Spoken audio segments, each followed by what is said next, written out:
रुद्रपुर के फुटेला हॉस्पिटल में कार्यरत महिला स्टाफ का शव मिलने से परिजनों में कोहराम मच गया। परिजनों ने हॉस्पिटल जाकर उनकी बेटी की हत्या की आशंका जताते हुए हत्यारे को गिरफ्तार करने की मांग को लेकर फुटेला हॉस्पिटल के बाहर हंगामा काटा। कुछ देर में मौके पर पहुंची पुलिस ने परिजनों को समझाने का प्रयास किया। परिजन इस मामले में हत्यारोपी को सामने लाकर उसे सजा दिलवाने की मांग करते रहे।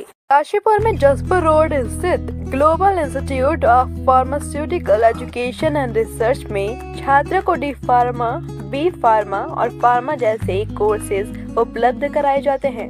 इसी के साथ यहां प्रस्तावित पाठ्यक्रम में बीएससी नर्सिंग और जीएनएम शामिल है।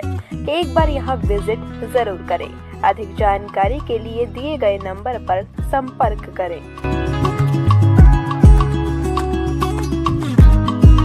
आज टनकपुर पूर्णागिरी मार्ग पर किरोड़ा नाले के पास मैक्स जीप नाले में बह गई। सूचना पर प्रशासन और बचाव दल मौके पर पहुंच गए। एसडीएम आकाश जोशी के नेतृत्व में एसडीआरएफ और पुलिस की टीम ने रेस्क्यू ऑपरेशन शुरू कर दिया। जानकारी के मुताबिक जीप में कुल 9 लोग सवार थे। इनमें से एक महिला की मौत हो गई है। 2 लोग अभी भी लापता हैं। गई वो औरत गई।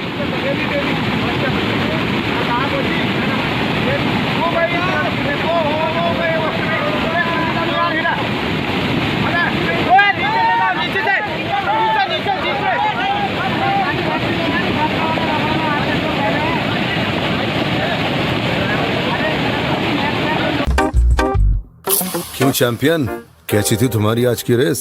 सेकंड आया। ओह, अरे पोता किसका है? राधिस। देवरपन पुदीना ब्लास्ट। मम्मी ये आपके लिए देवरपन चिप्स टैंगी टमाटो। दादाजी आप ये ट्राई करो, देवरपन चिप्स क्रीम अनियन। कितने रनर से रेस में पार्टनर? 2। देवरपन क्रिस्पी क्रंची चिप्स। मस्ती से बोल, मस्ती में बोल। मातृत्व और शिशु कल्याण स्वास्थ्य को प्राथमिकता देते हुए एम्स ऋषिकेश ने शिशु स्तनपान कक्ष स्थापित कर अस्पताल सुविधाओं के क्षेत्र में एक नया कदम उठाया है। प्रायः देखा गया है कि भीड़ भाड़ वाले सार्वजनिक स्थानों पर माताओं को अपने शिशु को स्तनपान कराने में कई प्रकार की सुविधाओं का सामना करना पड़ता है। इन सुविधाओं को महसूस करते हुए एम्स ऋषिकेश ने अस्पताल के 3 अलग अलग स्थानों पर शिशु स्तनपान कक्ष यानी ब्रेस्ट फीडिंग पॉड स्थापित किए हैं। रिश्ते वही जो अंदर से हो मजबूत, और उन्हीं रिश्तों को मजबूती देते आए हैं हम। केवीएस प्रीमियर टीएमटी बार्स, कल, आज और हमेशा। खटीमा के कई पीड़ितों ने मुख्यमंत्री को ज्ञापन भेजकर एक व्यक्ति द्वारा वनक्वाइन के नाम से थारू जनजाति के लोगों से लाखों रुपए ठगने का आरोप लगाया है। उन्होंने इस आशय का ज्ञापन उप जिलाधिकारी रविंद्र सिंह बिस्ट को सौंपा। एसडीएम बिस्ट के माध्यम से मुख्यमंत्री पुष्कर सिंह धामी को भेजे ज्ञापन भेजने वालों में चांदा निवासी ऋषिपाल सिंह, नदन्ना निवासी निदेश सिंह राणा, पहीनियान निवासी कृष्णा सिंह और बिगराबाग निवासी अमित सिंह राणा आदि शामिल हैं। अभी हमने जो एसडीएम साहब को ज्ञापन दिया है, आज से लगभग 7 वर्ष पूर्व एक वनक्वाइन नाम का रमेश राणा द्वारा हमें बताया गया था कि इसमें पैसे लगाओ तो इसमें आपको काफ़ी पैसे लाखों में खेलोगे, आप लखपति बन जाओगे। हमने कहीं से पैसा कहीं बैंक से लोन लेके दिया है और उसके हमें कहा कि 6 महीने बाद आपका ये ओपन मार्केट में आ जाएगी तो आप बहुत पैसे वाले हो जाओगे। हमने जहाँ तहाँ से करके पैसे का व्यवस्था करके उनको दिया, लगाया पैसे, और जो है फिर 6 महीने बाद बीत गए, फिर 1 साल बीत गया। हमने कहा क्या हुआ? बोले आपकी वनक्वाइन की आईडी ब्लॉक कर दी गई है। उसके बाद फिर हमने कहा क्या होगा? बोले आपको आईडी आपको अनब्लॉक करानी है, उसके लिए पैसे लगेंगे। मैंने कहा कितने लगेंगे? बोले आपको इसके बदले 4,500 देने पड़ेंगे। तो वो मैंने कहा अगर व्यवस्था नहीं हो पाई तो फिर वो बोले कि आपके जो पैसे लगाएं वो भी मर जाएंगे, डूब जाएंगे मतलब। लेकिन फिर मैंने जैसे तैसे व्यवस्था करी, 4,500 की उनको दिया। फिर मेरी आईडी बोल के फिर बोले केवाईसी लगेगी अभी, तो केवाईसी के भी पैसे दिए हैं। और फिर बोले कि अभी सरकार ने कुछ बैन लगा रखा है इन क्वाइनों पे, बात चल रही है, तो उससे कुछ समय बाद आप चिंता ना करें, काफ़ी पैसा आपका हो जाएगा।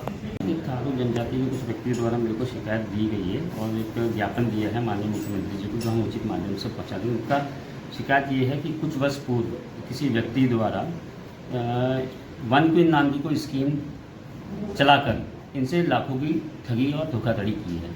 तो ये मैंने हमारे जो यहाँ के कोतवाल साहब हैं उनको इसकी जांच दे दी है। इसकी निष्पक्ष रूप से जांच की जाएगी और जो भी दोषी होगा उसके खिलाफ कड़ी से कड़ी कार्रवाई की जाएगी। काशीपुर का कृष्णा पब्लिक कॉलेजिएट, जहां आपको प्रोवाइड की जाती हैं नर्सरी से 9th और 11th में साइंस व ह्यूमैनिटीज़ के स्ट्रीम की सबसे बेहतर क्लासेस। यहां 2024 से 25 सेशन के लिए बाल वाटिका में भी प्रवेश प्रारंभ हो चुके हैं। अधिक जानकारी के लिए दिए गए नंबर पर संपर्क करें और एक बार विजिट करना ना भूलें।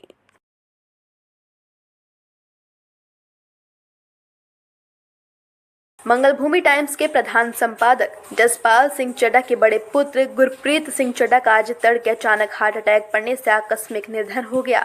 उनकी मौत की खबर फैलते ही नगर में शोक का वातावरण उत्पन्न हो गया है। शाम उनकी पार्थिव देह का अंतिम संस्कार कर दिया गया। बता दें कि गुरप्रीत चड्ढा बेहद ही मिलनसार, मृदुभाषी और हंसमुख स्वभाव के व्यक्ति थे। न्यूज़ टुडे उत्तराखंड परिवार स्वर्गीय गुरप्रीत को अपनी श्रद्धांजलि अर्पित करता है।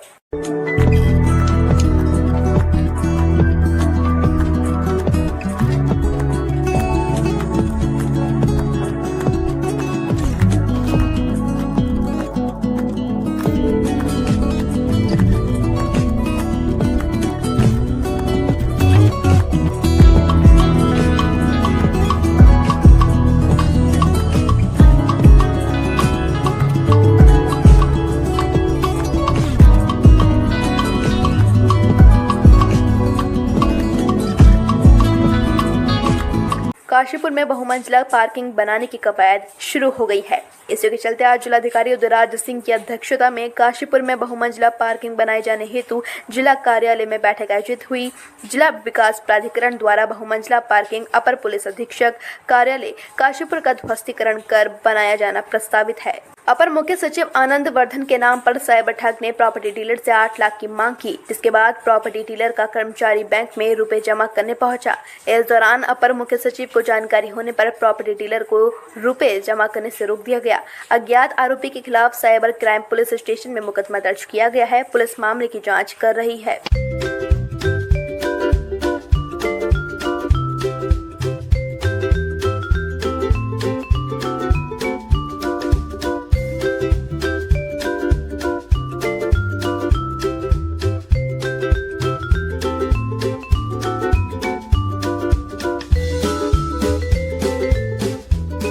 गैरसैंण को उत्तराखंड की राजधानी बनाने के लिए अपनी आखिरी सांस तक लड़ने वाले बाबा मोहन उत्तराखंडी की आज पुण्यतिथि है। मूल निवास भू कानून संघर्ष समिति के आह्वान पर बाबा मोहन उत्तराखंडी जी के शहादत दिवस को संकल्प दिवस के तौर पर विभिन्न संगठनों द्वारा मनाया गया। इस अवसर पर उर्मिला शर्मा, माया डिमरी, कपिल रावत, लक्ष्मण सिंह बिष्ट, मंजीत पवार, आशीष नौटियाल आदि ने बाबा मोहन उत्तराखंडी जी को श्रद्धांजलि अर्पित की। अल्मोड़ा में अगस्त क्रांति दिवस मनाया गया। इस मौके पर अल्मोड़ा नगर में आज शुक्रवार को स्वतंत्रता सेनानी सम्मान यात्रा निकाली गई। नगर के जीबी पंत मार्ग से गांधी पार्क तक यात्रा निकाली गई। इस दौरान नगर भारत माता के नारों से गूंज उठा। वहीं चौखान पाटा स्थित गांधी पार्क में सभा का आयोजन कर अगस्त क्रांति के बारे में विस्तार से जानकारी दी गई। सरकारी स्कूलों के छात्र छात्राएं Doon library and research centre की सुविधाओं का निःशुल्क लाभ उठा सकते हैं। ये बात मुख्य सचिव राधा रतूड़ी ने सचिवालय में Doon library and research centre की 45वीं गवर्निंग बॉडी की बैठक में कही। उन्होंने जिलाधिकारी देहरादून को तत्काल इस संबंध में सभी सरकारी विद्यालयों के प्रधानाचार्यों को पत्र लिखने के निर्देश दिए हैं।